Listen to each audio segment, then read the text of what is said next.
السلام علیکم ورحمۃ اللہ وبرکاتہ.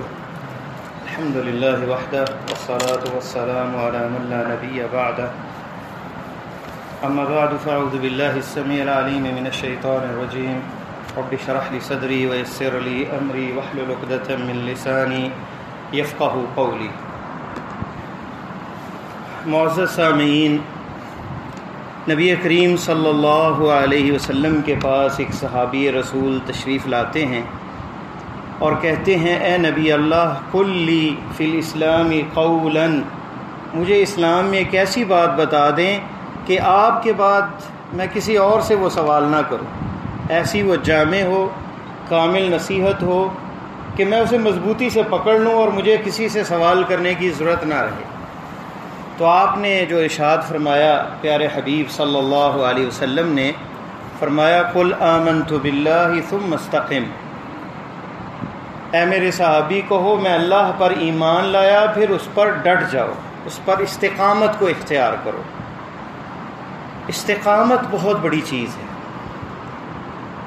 سب سے بڑی جو آفت ہے ایک مومن کے لیے اور مصیبت ہے اور یہ آزمائش ہے، وہ ہے استقامت کا وجود نہ ہونا. اس کے پاس انسان کمزور ہے، شیطان اس کا دشمن ہے.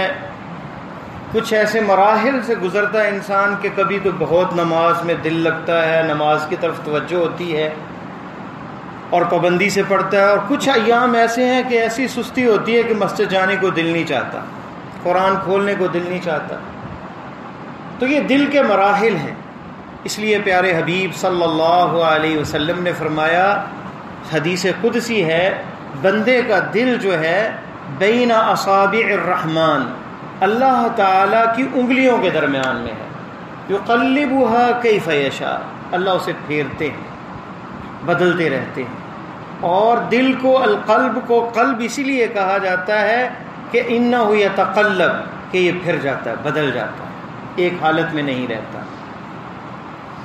تو دل کے لیے نبی علیہ السلام اسی لیے یہ دعا کیا کرتے تھے، یا مقلب القلوب ثبت قلبی علی دینک، اے دلوں کو پھیرنے والی ذات، میرے دل کو ثابت قدمی نصیب فرما، استقامت نصیب فرما.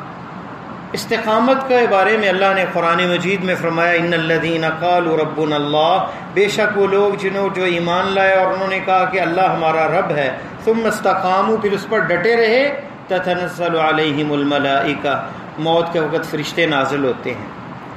تتنزل علیہم الملائکہ تو اللہ تخافوا، کہتے ہیں کہ ڈرو نہ، مرنے کے بعد کیا ہوگا، اللہ کے سامنے پیشگی ہوگی، حساب ہوگا، جنت ہے، جہنم ہے، عذاب قبر ہے، ان مراحل سے خوف نہ کھاؤ. اللہ تخافوا ولا تحزنوا، اور غم نہ کھاؤ، پیچھے بچے ہیں چھوٹے، بیوی ہے، بیوی بیوہ ہو گئی، بچے یتیم ہو گئے، کیسے ان کا سرکٹ چلے گا، خرچہ کیسے ہوگا، پڑھیں گے کیسے، ید شفقت کا ید، ہاتھ کون ان پہ رکھے گا. تو یہ ساری چیزیں جو غم میں لانے والی ہیں، اللہ تخافوا ولا تحزنوا، تو اس کا غم بھی نہیں کرنا. نحن اولیاؤکم فی الحیات الدنیا، ہم تمہاری دنیا کی زندگی میں تمہارے دوست، اللہ فرماتے ہیں. وفی الآخرہ، اور آخرت میں بھی.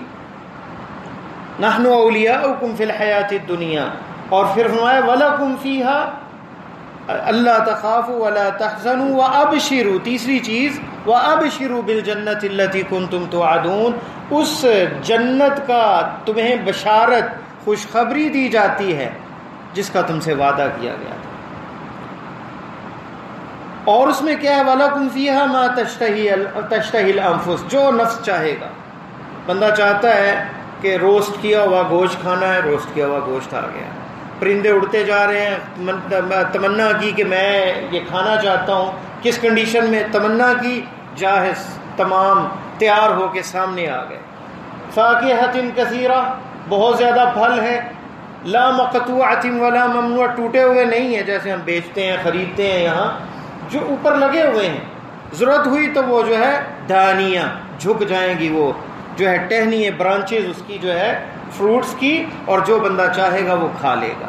تو جو من پسند آئے گا، حتیٰ کہ صحیح بخاری میں حدیث ہے، کسان کہے گا اللہ میں دنیا میں جو ہے کھیت جو ہے میرا کام تھا، میں ہل چلایا کرتا تھا، اللہ اسے زمین دے دیں گے، اسے بیج بھی دے دیں گے، وہ بیج بوئے گا اور فوراً ہی وہ جوان ہو تیار ہو کہ نا کھیتی جو ہے وہ تیار ہو جائے گی، پک جائے گی، یہ نہیں کہ 6 مہینے انتظار کرنا پڑے گا۔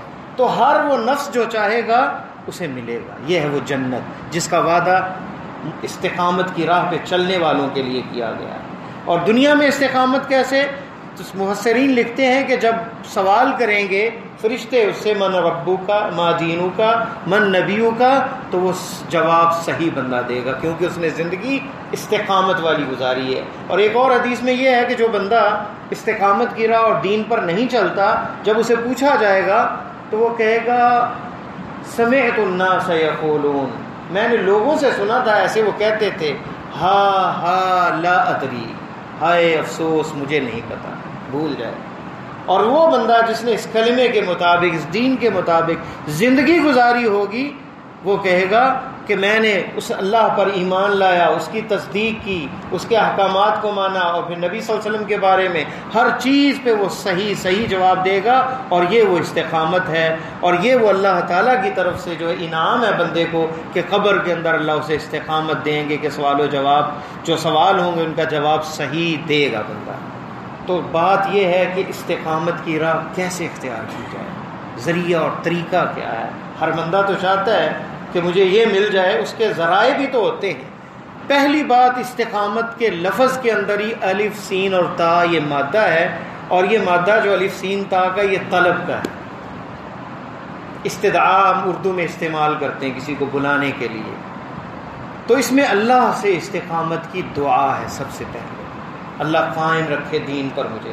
اور نبی علیہ السلام یہی دعا کرتے تھے، یا مقلب القلوب، اے دلوں کو پھیرنے والی ذات، یا مصرف القلوب، اے دلوں کو پھیرنے والی ذات، ثبت قلبی علی دینک، مجھے دین پر ثابت قدم رکھ۔ تو سب سے پہلی کیا چیز ہے استقامت کی راہ اختیار کرنے کے لیے؟ رب سے دعا، اس کی توفیق کے بغیر ایک قدم بندہ حرکت نہیں کر سکتا۔ ابو اسحاق شیرازی امام شافعی کے شاگردوں میں سے ہے، 4 صدی ہجری کے۔ وہ اپنے باپ کے ساتھ جیل کے اندر تھے، جیل کے اندر رات کو اٹھے، 2 تہجد کی نماز پڑھی۔ بیٹا باپ کو کہتا ہے یہ سارے قیدی سوئے ہوئے ہیں، کسی کو 2 رکعت پڑھنے کی توفیق نہیں ملی۔ کہا ہے بیٹے، باپ نے کہا ہے بیٹے، اگر تو سویا رہتا تو یہ بات کرنے سے بہتر تھا۔ یہ جو تم نے 2 نماز پڑھی ہے اس رب کی توفیق سے پڑھی ہے، اس لیے نہیں کہ اپنی مخلوق جو اس کی ہے اس پر زبان درازی کرو کہ فلاں ایسا نہیں کرتا اور فلاں نے ایسا نہیں کیا۔ تم نے جو کیا ہے یہ رب پر احسان نہیں کیا، بلکہ اس رب کا تم پر انعام ہے، اور رب کا تم پر یہ کرم اور احسان اور رحمت ہے کہ تمہیں یہ توفیق دی ہے۔ تو ہماری یہ عبادتیں، ریاضتیں، محنتیں، یہ اس رب کی رحمت ہے اور ہم پر انعام ہے۔ یہ ذریعہ نہیں ہونا چاہیے کہ ہم دوسرے جو گناہ گار ہیں یا کم عمل کرنے والے ہیں انہیں حقارت کی نظر سے دیکھیں، اور انہیں اس نظر سے دیکھیں کہ یہ تو بہت ہی کمزور لوگ ہیں، یہ تو کچھ کر نہیں سکتے۔ نہیں، بلکہ اللہ کا شکر ادا کرے اور کہے اللہ ان کو بھی توفیق دے، ان کے لیے دعا کرے، کسی کو حقیر کبھی نہ جانے۔ تو دعا سب سے پہلی چیز ہے استقامت کی راہ کے لیے، دعا۔ دوسری چیز، اور اسی پہ بات ختم کریں گے، باقی پھر انشاءاللہ موقع ملا تو، دل کی اصلاح، اور یہاں نیت ہوتی ہے۔ حدیث کے لفظ ہیں، نبی علیہ السلام نے فرمایا ان اللہ لا ينظر الى صورکم، اللہ تعالیٰ تمہارے چہروں کی طرف نہیں دیکھتا۔ ہم چہرے کا بڑا اہتمام کرتے ہیں، کریم لگائیں گے، دانا ہو گیا، یہ ہو گیا، چلو جی اسکن اسپیشلسٹ کے پاس جاؤ، اور روح کی ہمیں پرواہ نہیں ہوتی۔ ان اللہ لا ينظر الى صورکم، اللہ تعالیٰ بے شک تمہاری شکلوں کو نہیں دیکھتا، ولکن ينظر الى قلوبکم، اللہ تمہارے دلوں کو دیکھتے ہیں۔ اور ایک روایت میں آتا ہے الى اعمالکم، تمہارے عملوں کی طرف دیکھتے ہیں کہ عمل تمہارے کیا ہیں۔ دل کے اندر جو ہے، جو نیت بندے کی خالص ہو، گناہ کس سے نہیں ہوتے؟ فرشتوں کے علاوہ ہر انسان، انبیاء معصوم ہے، ہر انسان غلطی کا پتلا ہے، عالم ہے، طالب علم ہے، علامہ ہے، شاگرد ہے، نمازی ہے، غیر نماز، ہر انسان غلطی کا کرتا ہے۔ لیکن غلطی کس انداز سے؟ ایک بندہ نیت کرتا ہے غلطی کی، اور ایک جو ہے وہ غلطی ہو جاتی ہے، کمزوری کا وقت آتا ہے شخصیت پر تو غلطی کر لیتا ہے۔ اس کا آپ اندازہ اس حدیث سے لگائیں۔ نبی علیہ السلام نے فرمایا سب سے اعلیٰ مقام اس بندے کا ہے جو اللہ نے اس کو علم بھی دیا اور مال بھی دیا، علم کے مطابق اللہ کی راہ میں مال خرچ کرتا ہے۔ دوسرا بندہ اس کے پاس علم ہے، مال نہیں ہے، لیکن وہ نیت یہ ہے کہ میرے پاس پیسے ہوں تو میں فلاں بندے کی طرح اللہ کی راہ میں خرچ کروں، فہما فی الاجر سوا، دونوں اجر میں برابر ہیں۔ ایک نے خرچ کیا، ایک نے خرچ نہیں کیا۔ کیسے اس مقام تک پہنچا؟ نیت کی وجہ سے، اپنے دل کے ارادے کی وجہ سے۔ تیسرا بندہ وہ ہے جسے دنیا کی دولت و بے شمار ملی، علم نہیں ملا، فہو یتخبط، حدیث کے لفظ ہیں اللہ کے مال میں بے پرواہ ہے، حرام میں خرچ کرتا ہے، آوارہ گردی کرتا ہے، سرکشیاں اور نافرمانیاں کرتا ہے رب کی، تو فرمایا یہ سب سے گندے اور سب سے برے درجے پہ ہے۔ فرمایا اور چوتھا انسان وہ ہے نہ مال ہے نہ علم ہے، کچھ بھی نہیں، لیکن نیت کیا ہے؟ نیت اور ارادے ہیں کہ فلاں چودھری صاحب کی طرح میرے پاس پیسے ہوں، فلاں جناب وہ مالدار آدمی ویسے ہوں، تو میں بھی یہ محفلیں موسیقی کی قائم کروں، میں بھی اللہ جو ہے سرکشیاں کروں اور یہ عیاشیاں کروں۔ نیت اچھی نہیں، اس مال کے بارے میں نیت یہ ہے کہ اللہ کے نافرمانی میں خرچ کروں۔ فرمایا آپ نے فہما فی الوزری سوا، وہ دونوں اپنے گناہ ایک نے کیا ہے اور ایک کا ارادہ ہے، سوا برابر ہے، فی الوزری سوا۔ یہ صحیح جامع صغیر کی روایت ہے۔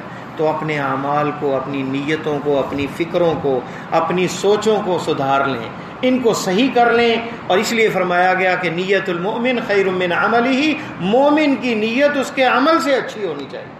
تو اپنی ہمیشہ نیتوں کو سنواریں، خالص ہوں نیتیں، اللہ کے لیے کوئی بھی کام کریں، نیکی کے کام ہیں، نماز کا معاملہ ہے، اللہ کی راہ میں خرچ کرنا ہے، کسی کے کام آنا ہے، احسان کرنا ہے، تو نیت اللہ کی رضا ہو، اپنے دل کو درست کر لیں، پھر گناہ بھی معاف ہو جائیں گے، سارے معاملات آسان ہو جائیں گے۔